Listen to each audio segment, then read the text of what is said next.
Presiden Prabowo Subianto dan Presiden Turki Recep Tayyip Erdogan kompak menyebut solusi terbaik di Palestina adalah mendukung kemerdekaannya. Pernyataan tegas keduanya disampaikan usai menggelar pertemuan bilateral di Istana Bogor, Jawa Barat kala lawatan Presiden Erdogan ke Indonesia.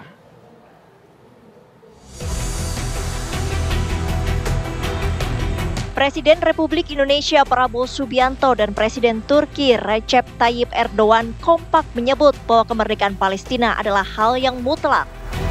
Pernyataan tegas keduanya disampaikan usai pertemuan bilateral di Istana Bogor, Jawa Barat, Rabu siang. Kami menegaskan bahwa Indonesia dan Turki berpandangan tetap bahwa solusi untuk perdamaian di Palestina adalah kemerdekaan bagi Palestina dengan solusi dua negara. Presiden Erdogan pun menekankan tak ada perdamaian di sekitar Palestina bila Gaza belum mendapatkan perdamaian. Endonezya'nın Filistin meselesindeki duruşunu takdirle karşılıyoruz. Önümüzdeki dönemde Gazze'nin yeniden inşasında ve Filistin davasının savunulmasında Endonezya ile birlikte çalışmaya devam edeceğiz. Altını çizerek tekrar ifade etmek istiyorum. 1967 sınırları temelinde başkenti Doğu Kudüs olan egemen toprak bütünlüğünü haiz bir Filistin devletinin kurulması daha fazla geciktirilemez. Bunu aşındıracak her türlü adım, her türlü teklif ve proje bizim nazarımızda gayri meşrudur. Daha fazla çatışma, daha fazla kan ve istikrarsızlık demektir. Gazze huzura ermeden, Filistinliler huzura kavuşmadan, bölgedeki diğer ülkelerin de istikrara kavuşması mümkün değildir. Pernyataan yang disampaikan oleh Presiden Prabowo Subianto dan Presiden Erdogan tersebut menyikapi usulan Presiden Amerika Serikat Donald Trump yang ingin menguasai Gaza dan merelokasi warganya ke sejumlah negara tetangga. I'm committed to buying and owning Gaza. As far as us rebuilding it, we may give it to other states in the Middle East to build sections of it. Other people may do it through our auspices. But we're committed to owning it, taking it, and making sure that Hamas doesn't move back. There's nothing to move back into. The place is a demolition site. It'll be, the remainder will be demolished. Everything's demolished. I mean, you can't live in those buildings right now. They're very unsafe. Lantas bakal seperti apa langkah konkret Indonesia-Turki dalam memperjuangkan kemerdekaan Palestina? Tim TV One mengabarkan. Pemirsa, untuk membahasnya sudah bersama saya saat ini pakar Timur Tengah Faisal Assegaf dan juga Jane Francois, pakar hubungan internasional. Saya langsung ke Bang Faisal. Kami ingin tahu Bang Faisal, ada pernyataan menarik pada lawatan Presiden Turki Recep Tayyip Erdogan ke Indonesia. Solusi perdamaian di Palestina adalah kemerdekaan bagi Palestina. Two-state solution. Menurut Anda apakah memang sudah tepat pernyataan tersebut, Bang Faisal? Sebenarnya tidak ada yang baru ya, baik yang disampaikan oleh Presiden Prabowo Subianto maupun Presiden Recep Tayyip Erdogan. Artinya tidak ada terobosan mengenai bagaimana nasib Gaza setelah gencatan senjata, setelah perang ini. Sebenarnya ada yang lebih penting ketimbang gencatan, selain gencatan senjata dan membangun kembali Gaza, yaitu para pemimpin negara Arab dan Muslim harus mulai memberikan sanksi politik dan ekonomi bagi Israel. Yang 13 negara Muslim yang punya hubungan diplomatik, dia harus berani memutuskan hubungan diplomatik, termasuk Turki yang sekarang di bawah Erdogan. Kemudian juga memberikan sanksi ekonomi, misalkan embargo, memutus hubungan dagang atau yang lainnya. Itu yang paling penting selain rekonstruksi tadi, rekonstruksi Gaza. Yang kedua adalah bagaimana para pemimpin negara Arab dan Muslim mulai mengkampanyekan secara global untuk menangkap Netanyahu maupun mantan Menteri Pertahanan Yoav Gallant. Jadi itu sebenarnya yang belum pernah disampaikan. Menurut saya terobosan itu tidak keluar di Istana Bogor. Tidak ada yang keluar. Jadi tidak ada yang baru yang disampaikan oleh Pak Prabowo maupun Pak Erdogan itu sendiri. Oke. Mbak Jen, tidak ada yang baru hari ini, Mbak? Kalau menurut saya tetap ada ya. Kalau menurut saya dalam konteks kalau kita lihat secara payung makro adalah konflik Israel-Palestina ini sudah terlalu lama. Sudah terlalu lama atau dalam kategori intractable konflik, di mana solusi dua negara ini sebenarnya sudah usang juga. Karena kan dari perjanjian Oslo 93, kemudian sudah mulai bergeser ya, status quo-nya, kemudian wilayah-wilayah pengungsi juga sudah mulai bergeser. Artinya solusi dua negara ini kurang spesifik. Apakah memang yang dimaksud asumsi dari perjanjian Oslo 93 atau justru yang disampaikan oleh Abraham Accords tahun 2022. Nah ini, maaf 2020. Nah ini apakah nanti dengan adanya pertemuan bilateral meeting pertama ini yang menurut saya sangat penting ya, ada 12 poin di mana salah satunya adalah kemerdekaan Palestina. Apakah betul-betul akan solusi dua negara yang dimaksud seperti apa? Nah itu ada berbagai versi. Kalau saya mungkin tidak sepesimis Bang Faisal ya Bang, tapi saya yakin ada terobosan lain. Di mana salah satunya dalam Abraham Accords itu kan sebetulnya bisa dikembangkan kembali bahwa agama sebetulnya penting di situ. Kita selalu bilang ini bukan konflik agama atau ini ya masalah politik, tapi sebetulnya dengan adanya toleransi di sana, dengan adanya pemenuhan hak asasi manusia di sana, semua akan kembali gitu ke jalan yang benar dan yang akhirnya tidak ada konflik. Nah itu, jadi saya lebih setuju solusi dua negara dalam konteks yang kekinian. Jadi tidak lagi yang membawa perjanjian Oslo 93, itu terlalu lama. Ekspektasi Bang Faisal konkretnya itu seperti apa sebenarnya ketika Presiden Turki yang dikenal sangat sangar ini ke Indonesia?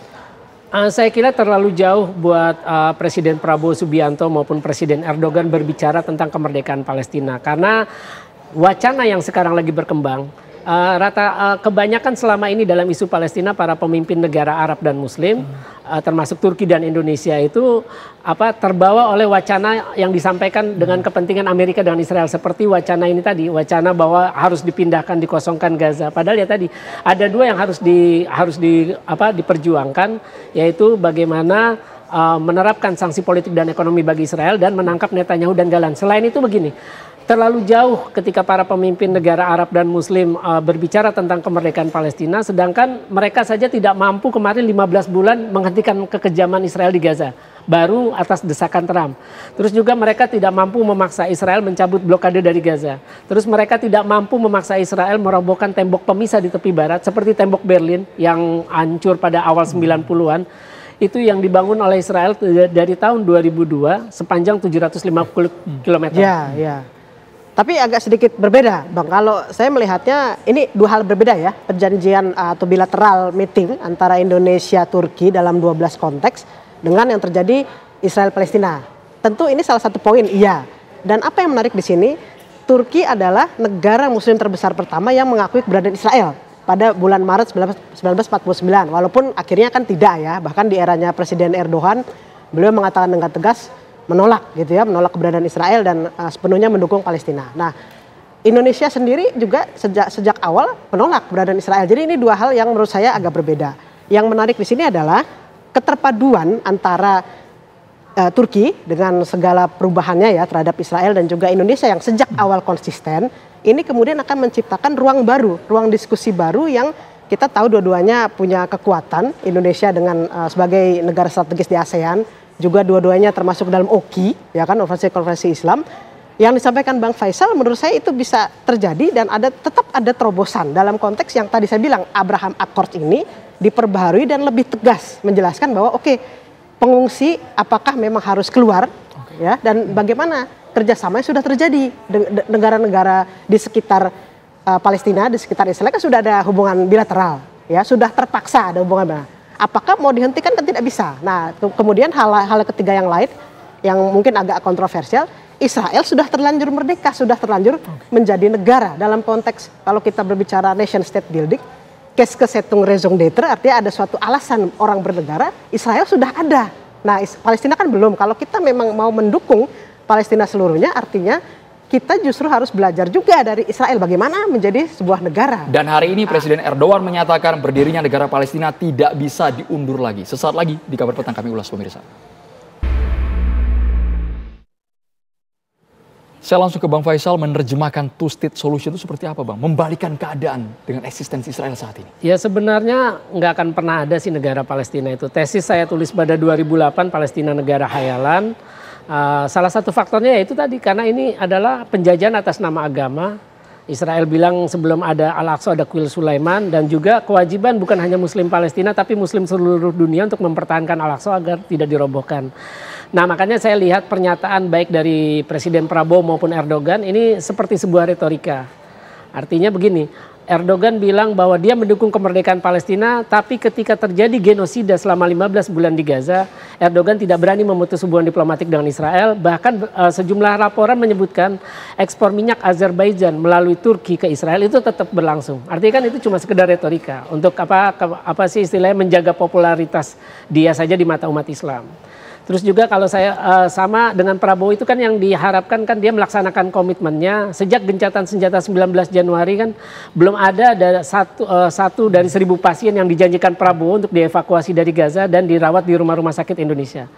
Bahkan saya bilang kalau memang salah satu langkah konkret yang bisa dilakukan keduanya, langkah yang bisa segera dilakukan dan itu untuk menunjukkan bahwa mereka benar mendukung Palestina, ya saya kira Prabowo dan Erdogan harus datang ke Gaza untuk menunjukkan bahwa mereka memang mendukung bangsa yang sedang dijajah. Erdogan kan pernah bertemu Ariel Sharon pada tahun 2005, awal Mei 2005. Tapi dia belum pernah menginjakkan kaki di tanah Palestina. Ini cukup keras pernyataan Anda karena Erdogan tadi juga menyatakan konflik ini berkepanjangan dan bisa berdampak kepada ketidakstabilan wilayah. Ya, betul sekali. Karena sudah termasuk intractable konflik dan semua ada kepentingan juga, ya. Artinya ketika memang Israel sudah terlanjur ada, kemudian sudah terlanjur ada konflik Israel dengan Palestina, apakah mungkin ya Palestina ini merdeka? Nah, ini hal yang menjadi perenungan bagi kami semua, baik dari bidang pertahanan maupun ilmu hubungan internasional. Terutama yang disampaikan Bang Faisal, menurut saya cukup tegas juga dan saya juga setuju, ya. Artinya retorika solusi dua negara ini konsepnya seperti apa? Apakah memang maksudnya memutus sama sekali kerjasama hubungan bilateral atau seperti apa gitu ya, ataukah memang betul-betul ya sudah semua pengungsi dikeluarkan, atau ada hal lain yang saya tadi bilang ini terobosan dalam konteks Indonesia ini kan bukan negara sekuler, bukan negara agama, bertemu dengan Turki yang negara sekuler gitu kan. Nah, kedua kekuatan ini berpadu dan kemudian menurut saya kalau memang mau ya Presiden Erdogan dan juga Presiden Prabowo bisa kemudian mengembangkan dari Abraham Accord itu yang di tahun 2020 sudah menjelaskan bahwa semua wilayah di Palestina, terutama juga di Gaza, di timur ya, yang wilayah berkonflik itu semua bisa atau toleran buat semua agama. Nah, tinggal dikembangkan dari situ. Jadi tidak perlu lagi kita dari nol lagi atau kemudian malah ide-ide gila yang menghanguskan Israel dari peta dunia. Menurut saya tidak mungkin karena sudah ada, dan negara-negara yang tadi udah Andrew sampaikan ketidakstabilan terjadi. Ya, waktu itu kan kita membahas Iran, Yordania, Mesir. Posisinya kan juga tengah-tengah ini semua. Apakah kita bisa bilang Mesir, Yordania, Iran pro dengan Israel atau pro dengan Palestina? Ini kan setengah-setengah. Nah, justru dengan adanya hubungan bilateral Indonesia-Turki ini menciptakan terobosan baru yang kalau mau dikembangkan adalah dari Abraham Accords, karena jelas menyebutkan bahwa wilayah Palestina ini untuk semua agama, untuk 3 agama, Nasrani, Islam, dan Yahudi. Itu menurut saya sudah jelas. Batas pembagian wilayahnya seperti apa? Ya, solusi dua negara itu kan menurut perbatasan sebelum perang 6 hari 1967. Artinya ada tepi barat dan jalur Gaza. Itu luasnya secara teori cuma 22%. Tapi kalau kita dipotong dengan tembok pemisah itu hanya 12%. Kalau memang mau pakai asas legalitas, itu sudah pernah ada PBB mengeluarkan resolusi partisi 1947, 52% untuk orang Yahudi, bangsa Yahudi yang kemudian jadi negara Israel setahun kemudian, dan 45% untuk orang Palestina. Sedangkan Yerusalem baik barat maupun timur dan Bethlehem itu di bawah hukum internasional. Artinya apa yang dilakukan oleh Israel dengan mencaplok Yerusalem Barat setelah perang Arab Israel 1948 maupun perang 6 hari 1967 yang melanggar hukum internasional. Ditambah lagi mereka sudah mengeluarkan undang-undang untuk mengklaim Yerusalem baik Barat maupun Timur sebagai ibu kota abadi mereka dan tidak bisa dibagi dua dengan Palestina. Dari undang-undang itu saja sudah menunjukkan bahwa Israel tidak akan pernah ada mau negara Palestina. Jadi solusi dua negara itu ya itu cuma solusi teoritis dan tidak mungkin dilaksanakan. Ya, ini bentuk kenapa akhirnya OKI, Liga Arab maupun dunia PBB mendukung itu. Ya karena mereka sudah frustasi, nggak tahu mulai dari mana mau benarkan, mau seperti benang kusut isu Palestina ini. Ya artinya akhirnya isu Palestina ini ya akan jadi isu-isu yang retorika untuk kepentingan domestik dari masing-masing pemimpin negara. Ya, kalau saya tetap ada dari terobosan tadi, ya artinya tetap ada solusi walaupun saya tadi bilang intractable konflik yang paling mungkin susah ya untuk dipecahkan karena masing-masing sudah mengklaim ada korban HAM, kemudian ada kerugian ekonomi dan lain sebagainya ya. Tapi Anda sepakat hanya retorika semata karena kerugian 100 miliar dolar. Ya dalam konteks, kalau saya melihatnya konsep ini ya, nation state building ya, yang tadi saya bilang cash ke raison d'être ya, artinya suatu alasan kita kok mau membentuk negara gitu ya. Nah apakah kuat? Indonesia punya Pancasila, Israel mungkin dengan keyakinannya, Turki juga sekuler, dia punya dasar. Palestina dasarnya apa? Itu saja. Apakah memang kemudian solusi dua negara ini, saya sepakat juga dengan Bang Faisal, memang betul ada atau hanya khayal atau sekedar hanya menenangkan kita yang sebenarnya itu konfliknya masih ada, hanya menenangkan ini ada solusi dua negara. Bagi saya yang paling real adalah tetap Abraham Accords dikembangkan dalam konteks sudah menyebutkan dengan jelas wilayah Palestina itu untuk semua agama. Itu bagi saya sudah sangat baik dan tinggal dikembangkan agar yang tadi saya bilang tidak ada PHP itu ya. Singkat Bang Faisal, agar 2 hari Erdogan di Indonesia ini membuahkan hasil nyata seperti apa menurut Anda? Ya saya kira yaitu tadi kalau untuk menunjukkan kejujuran, keseriusan maupun kesolidan, terobosan yang paling mungkin bisa dilakukan ya Prabowo dengan Erdogan datang ke Gaza. Itu buat nunjuk bahwa mereka jujur membela Palestina. Terima kasih Bang Faisal Assegaf dan juga Mbak Jane sudah hadir di Kabar Petang.